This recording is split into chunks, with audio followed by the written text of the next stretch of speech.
RetroFighters just sent me this, the Hunter 360. It's smooth on the back, it's got Hall effect joysticks, and it looks like it fell out of a time warp from 2005. But then I saw the price tag, $60 American dollars, for a controller for a 20-year-old console. That almost feels like too much. So I spent the last month with this trying to figure out if it was a good buy or not. I wanted to prove that your old controller might be still good enough, and I failed, and I'm going to show you why. This thing just effectively dropped, but it's still on pre-order. It's landing in a weird market. Most retro controllers are kinda cheap, $20 clones that break in a month. RetroFighters has always hit different. They're trying to make a pro controller for the system you still know and love, the Xbox 360. This unit was sent from RetroFighters for review, but as always, I'm here to give you my full honest thoughts. RetroFighters isn't seeing this beforehand, and they have absolutely no input into what I'm saying.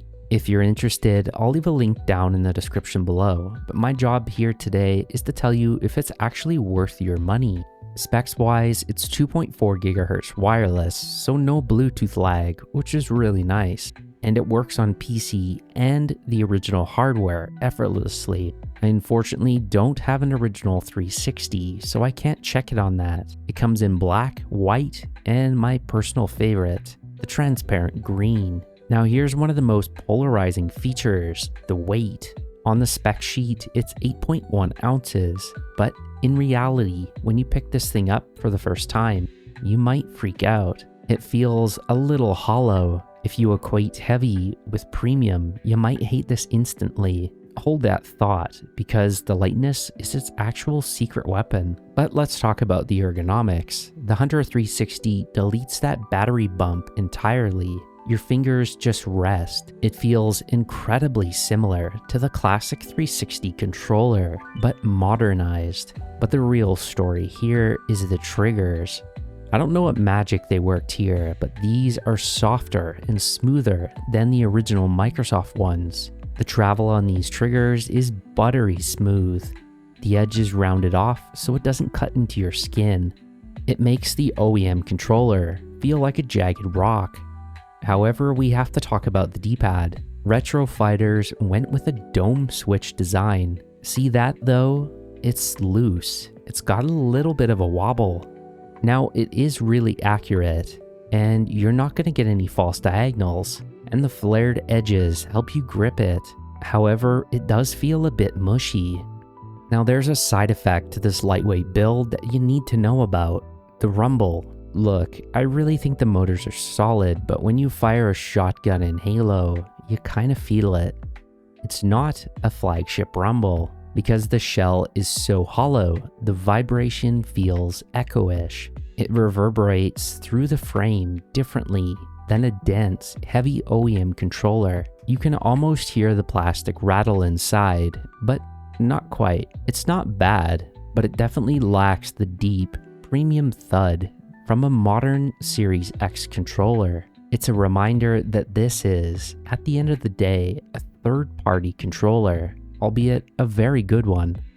But you're not paying $60 for the rumble, you're paying for this. Hall effect means magnets, no physical contact, no wear, and no drift. I've seen a lot of friends end up with drift on their controllers, namely switched joysticks. With the Hunter 360, that anxiety is gone. The joysticks are taller than the originals, which gives you incredible precision. Here's another one of the cons. There's no headphone jack. So let's talk about performance, and you might notice something from the footage today. It's all exclusively Halo, because for me, personally, the Xbox 360 is Halo. It's effectively the ultimate nostalgia test. I tested the 1000 Hz polling rate claim in the Master Chief Collection on PC, and the response time was instant. I'm pretty sensitive to input lag on first-person shooters, and over the 2.4 GHz dongle, I couldn't feel any delay. After a 3-hour playthrough of Halo, I realized that I wasn't thinking about the controller. I wasn't fighting drift. I wasn't adjusting my grip. That hollow feeling just translates to zero wrist fatigue. So let's wrap this up. Is the Hunter 360 worth $60? Well, here's the truth. If you're a casual gamer who plays just maybe once a month, just buy an OEM used controller for $20. But if you're actually diving back into the 360 library, this is the new gold standard. The Hall effect joysticks and the 1000Hz polling rate alone save this from being overpriced. You are paying for the peace of mind that this controller will still work perfectly 5 years from now. It's an expensive pill to swallow, but I think it's the best way to play the 360 in 2025. But I want to know from you, does that echo-ish rumble and the lack of a headphone jack kill the deal for you? Let me know in the comments below. And as always, thanks for watching. I'll catch you in the next one.